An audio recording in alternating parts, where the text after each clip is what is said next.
Hello' guys জনাইছোঁ এটা খুব গুৰুত্বপূৰ্ণ আপডেট যে 15 ছেপ্টেম্বৰ তাৰিখে এড্ৰি গ্ৰেড 3ৰ যি পৰীক্ষা হৈ গ'ল সেই পৰীক্ষা সম্পৰ্কীয় এই গুৰুত্বপূৰ্ণ ভিডিঅ'টো যে ইয়াতে মই লিখিছোঁ যে কম নম্বৰ পোৱা প্ৰাৰ্থী এজনেও পৰীক্ষাটোত অৰ্থাৎ এড্ৰি গ্ৰেড 3ত চাকৰি পোৱাৰ সম্ভাৱনা আছে। কিয় কৈছোঁ, সকলোৱে হয়তো মোক গালিও পাৰিব পাৰে বা বস্তুটো যে ভিউজৰ কাৰণে হয়তো এনেকুৱা থাম্বনেইল দিছে।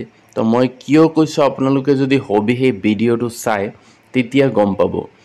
যিহেতু সকলো পৰীক্ষাৰ্থীয়ে আহিয়ে পৰীক্ষা হলৰ পৰা ওলাই কৈছে পৰীক্ষাটো বহুত ভাল হৈছে, গতিকে কাট অফটো বহুত বেছি হোৱাৰ সম্ভাৱনা আছে নেকি, বা ইয়াতে যিহেতু 11 লাখ পৰীক্ষাৰ্থীয়ে পৰীক্ষা দিছে, মাত্ৰ চাকৰি 3000 মান, গতিকে কাট অফটো 140 145 এনেকুৱাও হ'ব পাৰে। লগতে এনেকুৱা পৰীক্ষাবিলাক আচলতে কেনেকৈ লিখিব লাগে, কেনেকৈ লিখিলে পোৱাৰ সম্ভাৱনাটো বেছি থাকে, মই সবিশেষ এইটো ভিডিঅ'ত জনাম। তো আপোনালোকে একদম শেষলৈকে ভিডিঅ'টো চাব, তেতিয়াহে গম পাব মই কিয় এই থাম্বনেইলটো লগাইছোঁ বা আপোনালোকে কম নম্বৰ পালে কিয় পাব বুলি মই কৈছোঁ। তো বলক ভিডিঅ'টো আৰম্ভ কৰোঁ। তো আপোনালোকে সকলোৱে দেখা পাইছে যে প্ৰত্যেকজন পৰীক্ষাৰ্থীয়ে পৰীক্ষা হলৰ পৰা ওলাই গৈছে পৰীক্ষাটো বহুত ভাল হৈছে, অৰ্থাৎ তেওঁ যথেষ্টখিনি আনচাৰ তেওঁ লিখিব পাৰিছে।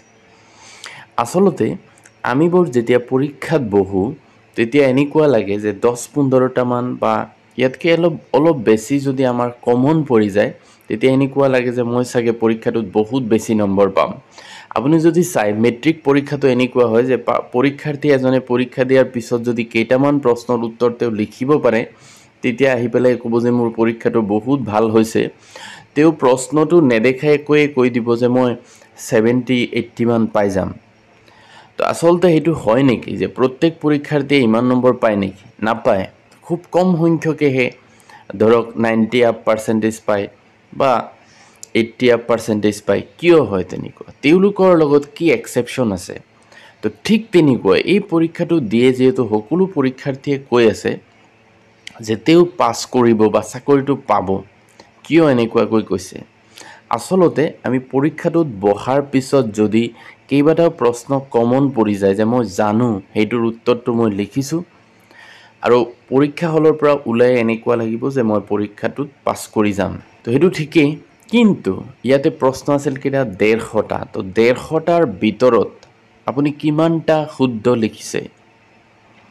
ধৰক যদি আপুনি 50টা মানে শুদ্ধ লিখিছে, কিন্তু ইয়াতে নেগেটিভ মাৰ্কিং আছে। তো আমাৰ এটা হেবিট আছে যে আমি যেতিয়া কিবা এটা প্ৰশ্ন পাওঁ ইয়াত যিহেতু লিখিব নালাগে, খালি গোলহে কৰিম, পূৰাবহে লাগে, যে কিছুমান প্ৰশ্ন আছে যে মোৰ আইডিয়াত আহি আছে এইটো হ'ব পাৰে, আমি এইটো দি দিওঁ।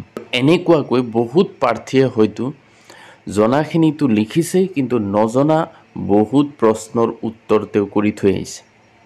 তো যেতিয়া নেগেটিভ মাৰ্কিং থকা পৰীক্ষা এটাত বহিব, এই পৰীক্ষাটো আচলতে নেগেটিভ মাৰ্কিং নথকা পৰীক্ষাটোতকৈ সম্পূৰ্ণ পৃথক, আৰু চৰকাৰে সেইকাৰণেই দিছে যিহেতু প্ৰাৰ্থীৰ সংখ্যা যথেষ্ট কম, চাকৰিৰ সংখ্যা যথেষ্ট কম, সেইকাৰণে এই ছিষ্টেমটো কৰিছে।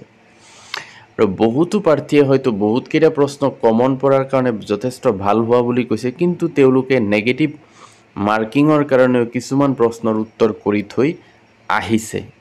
যিসকলে ভিডিঅ'টো চাই আছে তেওঁলোকে হয়তো নিশ্চয় গম পাব। দ্বিতীয়তে আৰু এটা বস্তু আছে, আপোনালোকে যেতিয়া আনচাৰ কৰিব বিশেষকৈ চাব যিসকলে অংক জানে তেওঁলোকৰ কাৰণে এনেকুৱা কম্পিটিটিভ এক্সামবিলাক বেছি সহজ হয়, তেওঁলোকৰ পোৱাৰ চান্সটো বেছি থাকিব তেতিয়াই যেতিয়া বিশেষকৈ অংকৰ উত্তৰবিলাক এনেকুৱা হয় যিকোনো এটা উত্তৰ শুদ্ধ হ'ব আৰু যিজনে অংকটো কৰিছে সেই আনচাৰটো ওলোৱাৰ লগে লগে সেইটো যদি অপশ্যনত থাকে তেওঁ টিক মাৰি দিব। আৰু অংকত এনেকুৱা নহয় যে এইটো আপোনাৰ বিভ্ৰান্তিত পেলাব যে আনচাৰ কোনটো হ'ব পাৰে সেইটোতো আপুনি অনুমানত দিব নোৱাৰে। তো যেতিয়া মানুহ এজনে অংকটো কৰি পেলাই সেই আনচাৰটো বহাব তেতিয়া তেওঁ সেইটো শুদ্ধ হোৱাৰ চান্সটো বেছি, অৰ্থাৎ শুদ্ধই হ'ব। তো যিজনে অংক জানে অংককেইটা যদি শুদ্ধকৈ কৰে, বাকী যিকেইটা জানে তেওঁ শুদ্ধকৈ কৰিছে, তেতিয়া তেওঁৰ পোৱাৰ চান্সটো মই কৈছোঁ মোৰ বোধেৰে বেছি আছে। ঠিক তেনেকুৱাকৈ ইংলিছৰ গ্ৰামাৰবিলাক এইবিলাক এটা স্পেচিফিক থাকে, যোনে ভালকৈ জানে অংক ইংলিছ। তেওঁলোকৰো নম্বৰটো বহুত বাঢ়াৰ সম্ভাৱনাটো বেছি থাকে।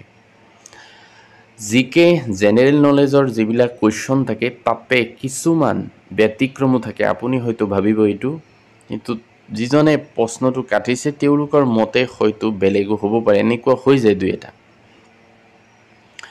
তো এতিয়া যিসকলে আচলতে অংক আৰু ইংৰাজী ভালকৈ লিখিছে আৰু নেগেটিভ মাৰ্কিং থকা, অৰ্থাৎ যিবিলাক তেওঁ একেবাৰে নাজানে, সেইবিলাক যদি কৰা নাই, যাৰ সম্বন্ধীয় কোনো ধাৰণা নাই, তেতিয়া হয়তো তেওঁৰ নম্বৰটো অলপ বেছি পোৱাৰ সম্ভাৱনাটো থাকিব, অৰ্থাৎ তেওঁ মাৰ্কটো বেছি পাব।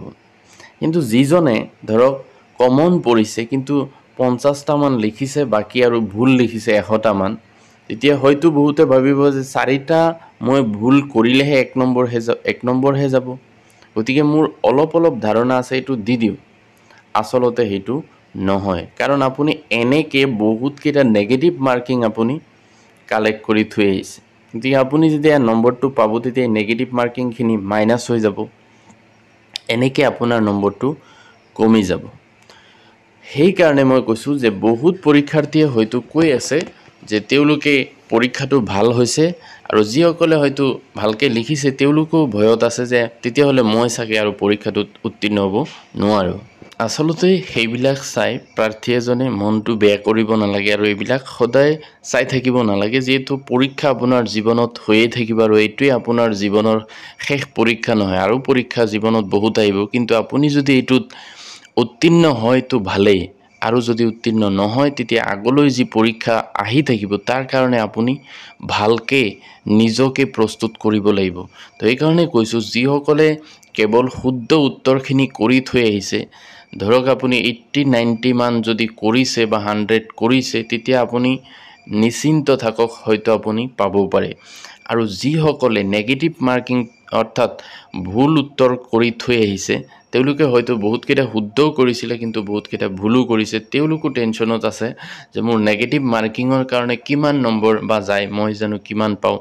যদি আপুনি ভুল আনচাৰ কমকৈ কৰিছে, শুদ্ধ বহুত বেছি কৰিছে, তেতিয়া হয়তো আপোনাৰ অলপহে কমিব, হয়তো আপুনিও পাব পাৰে।